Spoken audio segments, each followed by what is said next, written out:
August 23, 1948, 2:47 a.m. Small's Paradise, 2294 7th Avenue.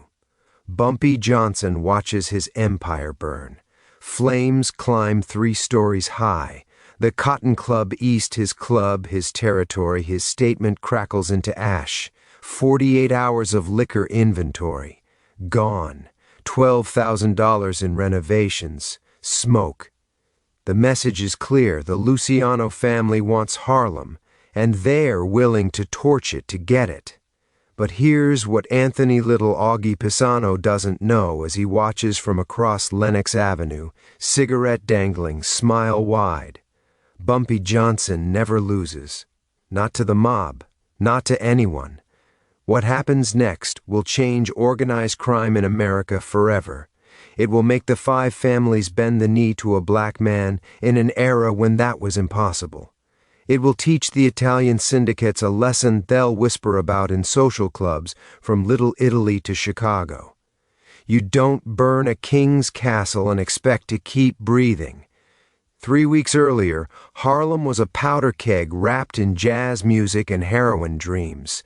Ellsworth Bumpy Johnson ruled 120 blocks of Manhattan with an iron fist wrapped in velvet. He wasn't just muscle, he was strategy.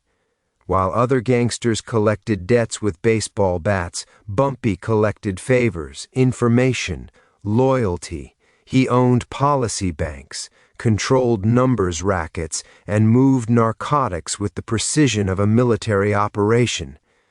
But what made him different was simple.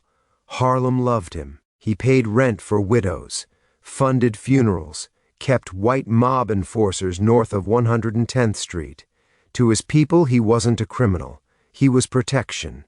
Post-war Harlem was changing fast. Soldiers returned home to find jobs scarce and hope scarcer. The Great Migration had swelled the population to 300,000. Every block was opportunity and desperation in equal measure. Money flowed through illegal channels, numbers, narcotics, after-hours clubs. The Italian mob watched from downtown, calculating, hungry. They'd taken over unions and docks. Now they wanted the most profitable territory in New York City, Harlem's underworld. The 5 families had been circling for months, testing boundaries, making offers. But Bumpy held firm. Harlem wasn't for sale. Not to lucky Luciano's remnants. Not to anyone. That defiance made him a target. In the summer of 1948, patience ran out. Anthony Little Augie Pisano was a Genovese family enforcer with a reputation for fire. Literally. Had burned 7 businesses in Brooklyn that refused protection payments. 2 men died in those fires. Little Augie never saw the inside of a courtroom. He was 32 years old, Sicilian-born, built like a truck, with dead eyes and steady hands. Frank Costello himself had sent him uptown with simple instructions: make Bumpy understand that cooperation wasn't optional. Little Augie wanted what every ambitious mobster wanted in 1948: territory, tribute, and respect. Harlem represented $60,000 weekly in numbers revenue alone. Narcotics added another $40,000. The Genovese family believed they deserved a cut 50% minimum. After all, they controlled the supply lines. They had the political connections. They had City Hall in their pocket. Bumpy Johnson was just one man, one very stubborn man blocking a fortune. Little Augie had broken bigger men than Bumpy. Had beaten union bosses into submission, disappeared witnesses, burned a rival's mother's house while she slept.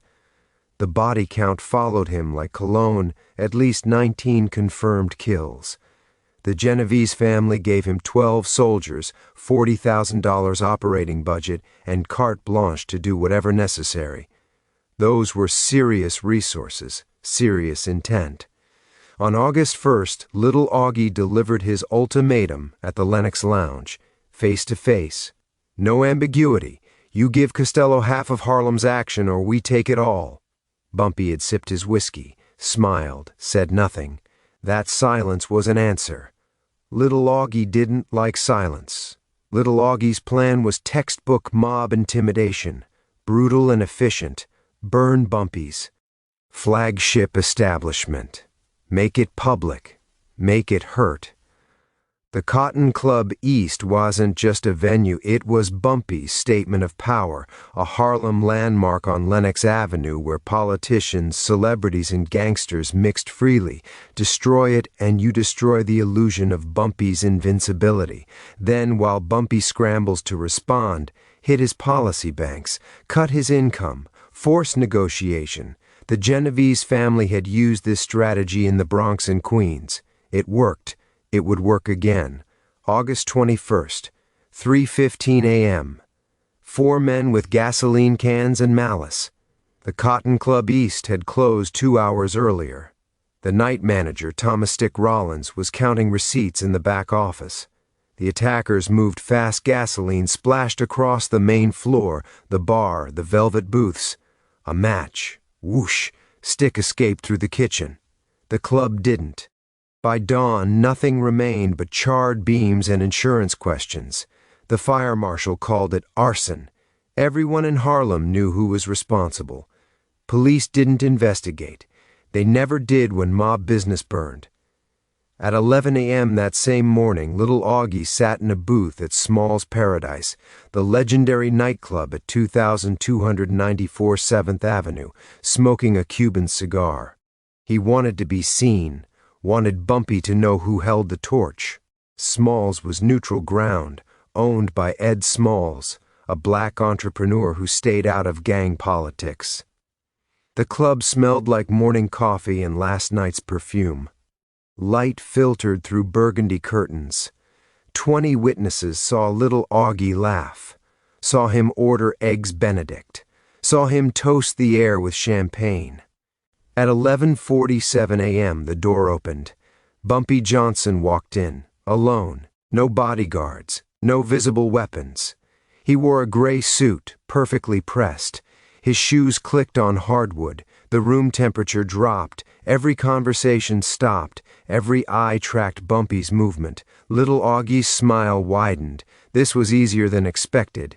The fool came to negotiate. Or beg. Bumpy sat down across from Little Augie, didn't speak. The silence stretched. Uncomfortable. Tense. Little Augie crushed his cigar into an ashtray. "You ready to talk business or you want to lose another building?" His voice carried across the room. Bumpy folded his hands, still silent. Little Augie leaned forward. "I got 12 guys. You got what, street soldiers, kids? This ain't a fight you win." At 11:52 a.m., Bumpy finally spoke. "You burned my club." His voice was quiet, calm. Little Augie laughed. "Yeah, I did. And I'll burn 10 more. Bumpy nodded slowly. "I appreciate honesty." He reached into his jacket. Every muscle in the room tensed. Little Augie's hand moved toward his waistband. But Bumpy pulled out something unexpected. A photograph. He slid it across the table. Little Augie looked down. His face changed, drained. The photograph showed his mother's house, 2847 Mulberry Street, Little Italy. Taken yesterday. Taken from across the street. Then the room heard it. The payphone near the kitchen rang. Rang. Bumpy gestured, "Answer it." Little Augie didn't move. The bartender, shaking, picked up the receiver, listened, hung up. He says, "Your mother is fine, for now." The room held its breath. What Little Augie didn't know was that Bumpy Johnson had been watching him since July. The moment Frank Costello sent enforcers uptown, Bumpy's network activated. He had informants in Little Italy, waiters, barbers, bookies who passed information for cash and protection. By July 15th, Bumpy knew Little Augie's address, his routine, his mother's bingo schedule, and his mistress' apartment in the West Village. While Little Augie planned his fire, Bumpy planned checkmate. On August 20th, one day before the Cotton Club East burned, Bumpy sent 6 men to Little Italy. Not to hurt anyone, to watch, to be visible. They parked outside Mama Pisano's house in 2 black Cadillacs. They followed her to church. They sat 3 pews behind her. They wanted Little Augie's family to see them, to report back, to spread fear. By the time Little Augie's club burned, Bumpy's message had already been delivered. You have something to lose, too. Bumpy let the Cotton Club burn because he knew something Little Augie didn't. The club was insured for $18,000, more than it was worth. The fire was profitable, but more importantly, it gave Bumpy moral authority.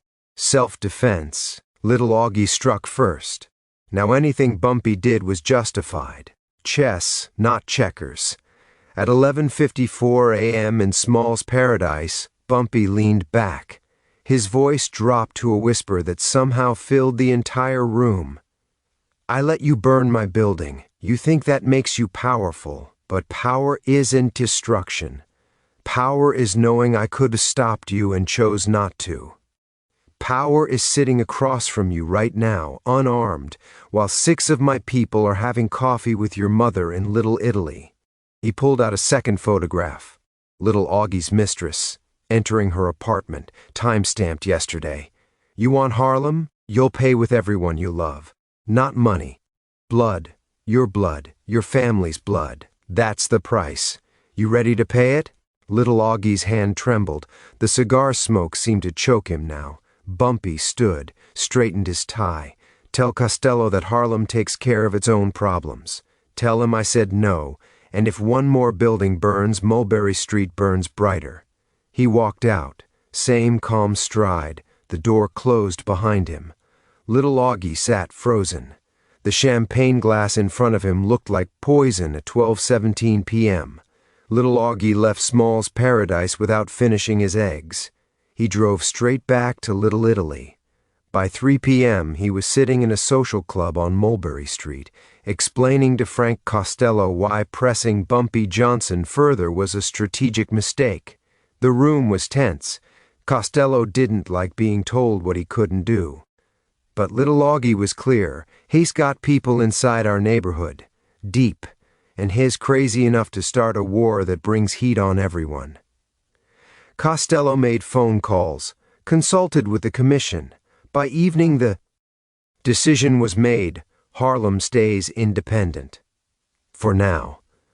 Word spread through organized crime circles within 48 hours. The Genovese family backed down. Not because they feared Bumpy's soldiers, because they feared his willingness to escalate beyond acceptable mob rules. Burning buildings was business. Targeting families was personal.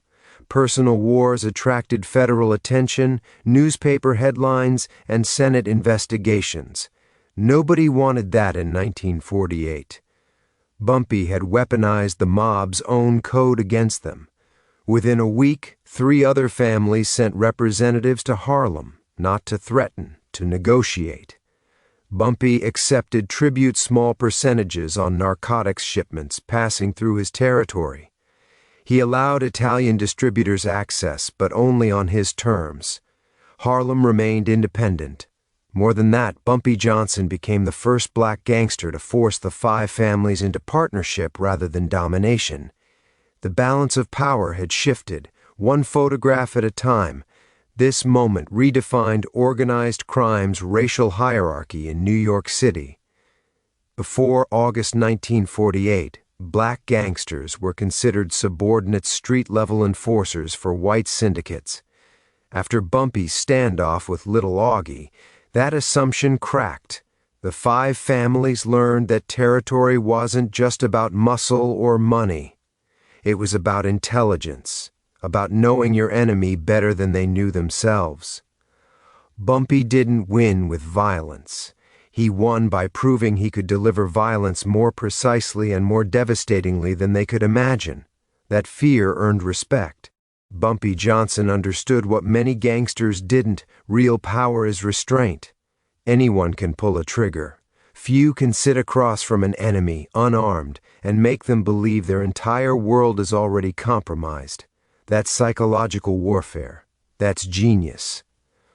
While other crime bosses collected bodies, Bumpy collected leverage, photographs, secrets, vulnerabilities. He turned information into armor, and in doing so he protected Harlem for another decade. The lesson is timeless. The loudest threat is rarely the most dangerous one. Bumpy let his club burn because he knew the real fire was already lit under his enemy's feet. He played the long game while Little Augie played checkers. That's why Bumpy Johnson is remembered as the Godfather of Harlem. Not because he was the most violent, because he was the smartest. If this story showed you why Bumpy Johnson was the most brilliant strategist in organized crime history, hit that subscribe button. Drop a like if you respect the code of playing 3 moves ahead. Comment below, would you have let your business burn to win the war? Next week, the time Bumpy walked into a police precinct unarmed and walked out with the captain's apology. You won't believe how he did it.